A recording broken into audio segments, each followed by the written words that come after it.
So here in Arizona, we had a news broadcaster named Carrie Lake.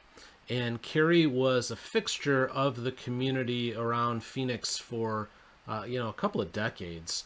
And she was trusted and loved, and you knew the name and all of that, right? Well, last year, just out of the blue, Carrie wasn't on the television anymore. And she later told the tale. She just woke up one day, looked at her husband, and said, "I can't do this anymore." And what she was referring to was the fact that there was so much framing that was going on within the news organization. There's so much of a shift in attitude, so much of a shift to one political side, that she felt like she couldn't do accurate reporting anymore. She felt like so much of what she was being asked to read was a lie, not necessarily because she disagreed with it as much as because everything that she was given was being framed in one direction and not necessarily telling the entire story, the entire picture of things. Well, it turns out Carrie's experience is not unique. I ran across a Substack article from a reporter up in Canada who it sounds like is having a similar experience, and I found it interesting, so I want to delve into it with you and see what she has to say. But before we do, my name is Dan. This is the Soule of Wisdom. Thank you for joining me for the third segment of the day. You can visit us online at soulewisdom.com, S-O-U-L-E, wisdom.com. You can tweet us at soulewisdom. You can email us questions at soulewisdom.com. If you have not done so, please take a moment to subscribe, whether you're on YouTube or Rumble or the podcast side. Subscribe to us. The more subscribers we have, the more the show gets put out in front of other people. It helps us grow, and we do appreciate that. If you're on the YouTube side, please do, as they say, smash that like button as well. Alrighty, let's go ahead and, where did it go? Oh, there it is. Okay. Let's go ahead and see what we have to see here. So this is a reporter named Tara Henley, and she now has a Substack. And it's the title of this particular article is "Speaking Freely, Why I Resigned from the Canadian Broadcasting Corporation." Okay, so we're just going to go ahead and read. I might have some commentary as we go. She says, "For months now, I've been getting complaints about the Canadian Broadcasting Corporation, where I've worked as a TV and radio producer, occasional on-air columnist for much of the past decade.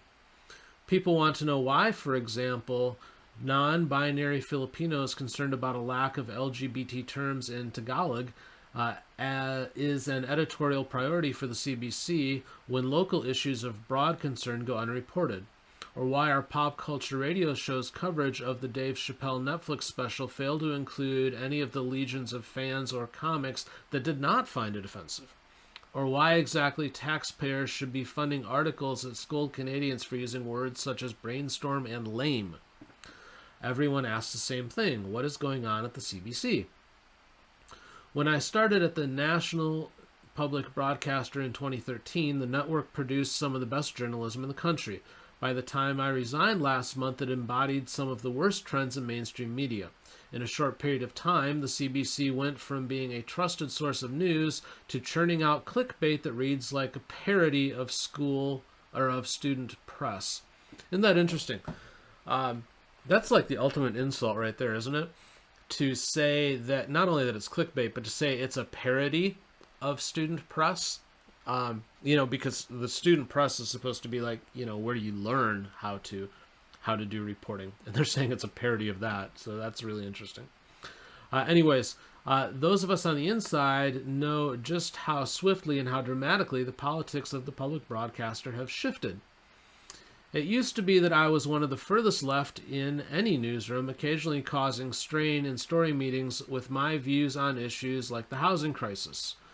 I am now easily the most conservative, frequently sparking tension by questioning identity politics. This happened in a span of about 18 months. My own politics did not change. To work at the CBC in the current climate is to embrace cognitive dissidence and to abandon journalistic integrity.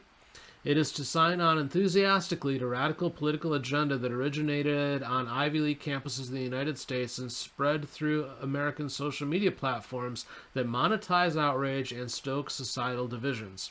It is to pretend that the woke worldview is near universal, even if it is far from popular with those you know and speak to and interview and read. To work at the CBC now is to accept the idea that race is the most significant thing about a person, and that some races are more relevant to the public conversation than others.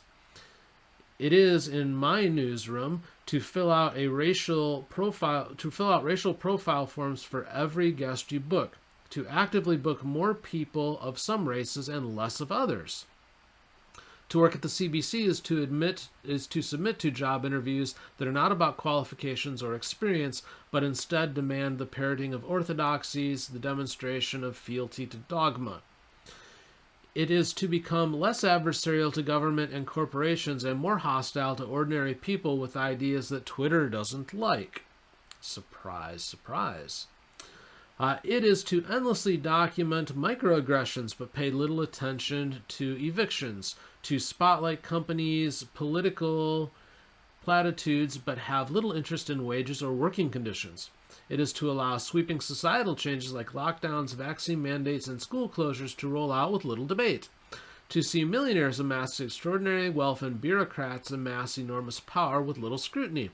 And to watch the most vulnerable among us die of drug overdoses with little comment. It is to consent to the idea that a growing list of subjects are off the table, that dialogue itself can be harmful, that big issues of our time are already settled. It is to capitulate to certainty, to shut down critical thinking, to stamp out curiosity, to keep one's mouth shut, to not ask questions, to not rock the boat. This while the world burns.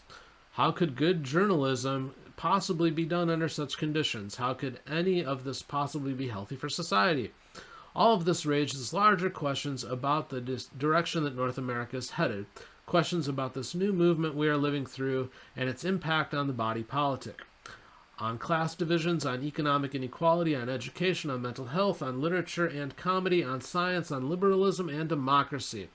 These questions keep me up at night. I can no longer push them down. I will no longer hold them back. This Substack is an attempt to find some answers. That was one of the better worded articles I have actually seen in quite a long time. I found that entertaining. Bear with me just a second here, dear listeners, while I make something work. Okie dokie. Sometimes stuff fails in the middle of a recording and you have to deal with it. Okay, back on track. So that was one of the most interesting things that I have read in a while, because her critique of the CBC was kind of scathing, but I don't know that it was wrong.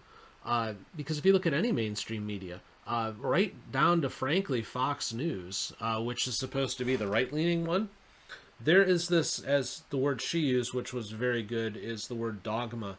There is this dogma out there that they want everybody to follow. There can be no questioning of things.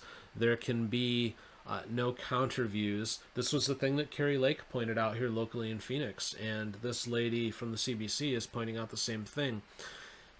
And it's sweeping through quickly, where there is this expectation that this is the, for lack of a better way to put it, company line, and this is what we're going to report, and this is what you're going to follow, and this is just the way that it is. But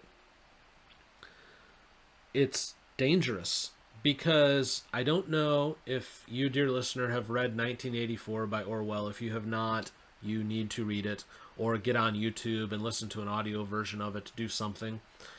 It used to be a cautionary tale. Now it has gotten to the point where it's almost an instruction manual, because what we're seeing play out in society was predicted by Orwell like 80 years ago now. And it is frightening.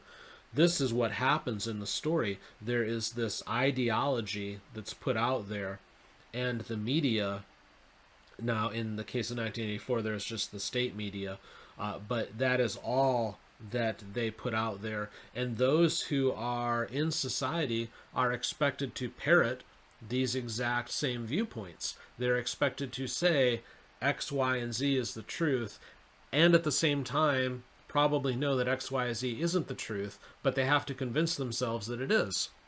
And this is what's going on. Now, if this is going on in newsrooms, not only across the United States, but up in Canada as well, and, countless other countries, the problem is there are so many lazy people out in the world who don't take the time to go and figure things out for themselves, don't do the research. They simply just take what is fed to them at face value, and they go to the mainstream media because that's the easiest place to get it, is just flip on the tube, sit down, and watch what they have to say, or, or it's dominating the feeds of Google and things like that, so they can get it that way as well if they're just sitting in front of their phone. But they take the first thing that's fed to them, the easiest thing that's fed to them. And if that has an ideology around it, if it has this this one direction kind of focus without telling a complete story, without telling the other side of something, because there's always two sides to things. Things are always more complex than what you think they are. Then you end up with a society of sheep who are simply following the master and doing what they're told to do. And then at that point, we're under complete control. And I think that's what this journalist from the CBC is fearing. I think that's what Kari Lake locally feared. And I know there's a lot of other journalists out there that feel the same way as well, that they're not free to report truth. They have to report the company line, and that is dangerous for us. I'm going to go ahead and leave it there. I would be curious to know what you think about this in the comments. Please do leave a comment and let me know. We'll be back with you tomorrow. Thank you again for listening, and until we see you tomorrow, take care.